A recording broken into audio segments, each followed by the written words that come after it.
Hello, I'm Bob the Bookerer and welcome to my channel. Today I'm continuing on with my Booker reviews and I wanted to talk about The Trees by Percival Everett. And as this is actually quite a plotty book as opposed to quite a few of the long list which actually aren't too strongly focused on plot, there may be some spoilers but I will announce before those come up. But in the meantime, let me just sort of say I'm going to sort of start talking about this book, which I really enjoyed. I mean, this is becoming a bit of a sort of theme that I have sort of basically been enjoying most of this long list quite a lot. I think it's a really smart long list, and I think this book is a good reason, a good sort of part of that smartness. I really like what this book does. So let's get started. So this book is quite a gut punch in many ways, and it doesn't really mess around or mince its words. And particularly when we sort of think about the subject matter, that's probably not surprising. This is a book about essentially racist murders. So yeah, not the easiest bit of reading, but it's a surprisingly funny book in many ways. It manages to find quite a lot of humor in some sort of very dark times. But essentially we open up this book with finding out that there has been a murder, and this murder in sort of small town Mississippi seems to be particularly surreal for several reasons, partly because nobody really seems to be able to pin down what exactly has happened, but also because the circumstances around it are so bizarre. All that's really left are two bodies, and they are a black body and a white body, and one of the bodies is holding the other person's genitalia, shall we say, or that the sort of hand is placed there.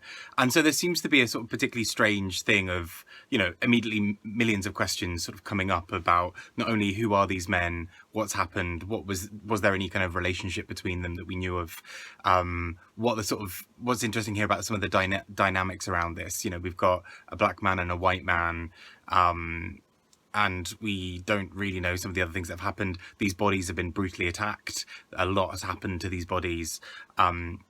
So much so that this doesn't seem like a sort of, bit of a hit and run. There's been some kind of planning around this seemingly. And it's very strange. And then we sort of start the investigation. And so the book sort of almost feels at times like a sort of thriller that races through sort of trying to work out what has happened in this, for this crime scene. However, quite quickly, we also learn that there are some echoes of a previous time, that a lot of what seems to be happening in this, from this attack, has sort of real echoes of Emmett Till's murder, and this is a sort of particularly heinous part of US history, where a black man was attacked and then lynched, and this book therefore immediately starts grappling with some of these issues.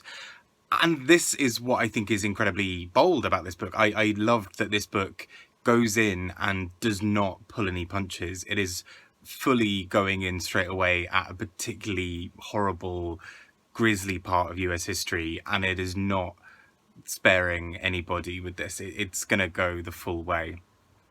And we start to kind of get more and more about this story, and we kind of get this sort of detective team, and it almost becomes quite sort of 80s sitcom in that kind of, or sort of cop drama kind of way of, the sort of detective team trying to work out what's happening, and it's all sort of funny because they're sort of like, what's happening, and really unable to sort of unpick it all.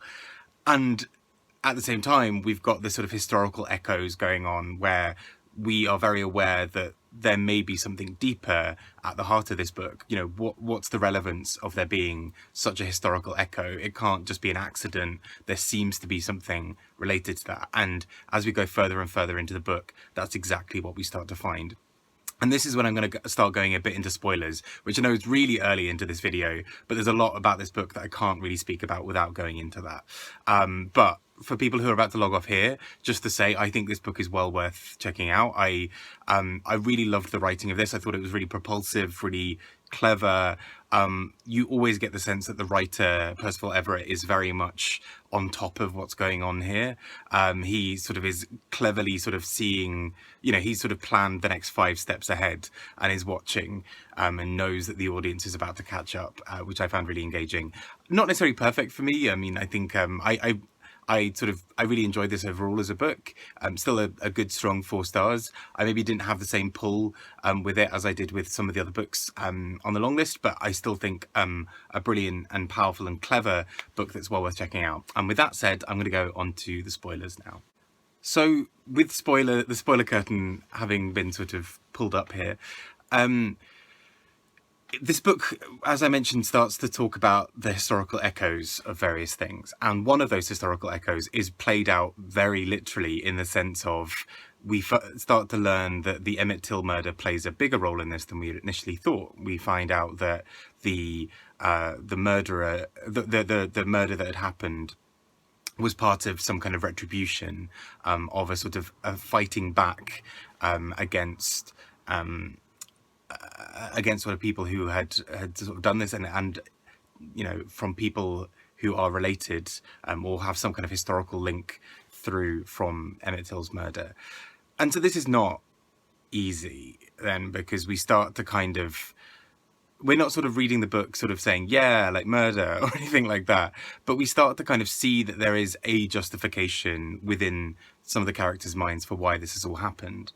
And particularly as Emmett Till, a large part of the justice of that murder was never really had, partly because the person who had accused Emmett Till originally had lied for so long, and only sort of in the later years of her life sort of actually corrected the record and said, yeah, I was told to say this. This thing never really happened, this reason that he was attacked. And so this book almost then starts to pull apart some of those threads of what happens if justice isn't given by courts, if justice isn't given by the state. What happens then when people start to sort of take justice into their own hands? And I just thought this was a really bold and gripping way of approaching it. I listened to this as an audiobook, and I listened to it pretty much over a really short spread of time because I was just really into the story.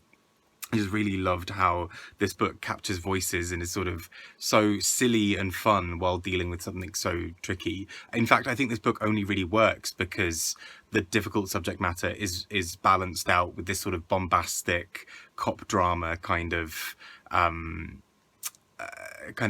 style, and it's really biting. And I think it's a book where we saw sort of Paul Beatty's book, The Sellout, for example, deal with something similar in the sense of taking a really difficult, weighty conversation about race, and particularly race in the US, and dealing with it with absolute humour, but pushing that humour right to the absolute edge where it's deeply uncomfortable. And I think this book does something very, very similar. And I wouldn't be surprised in some ways if it makes the shortlist.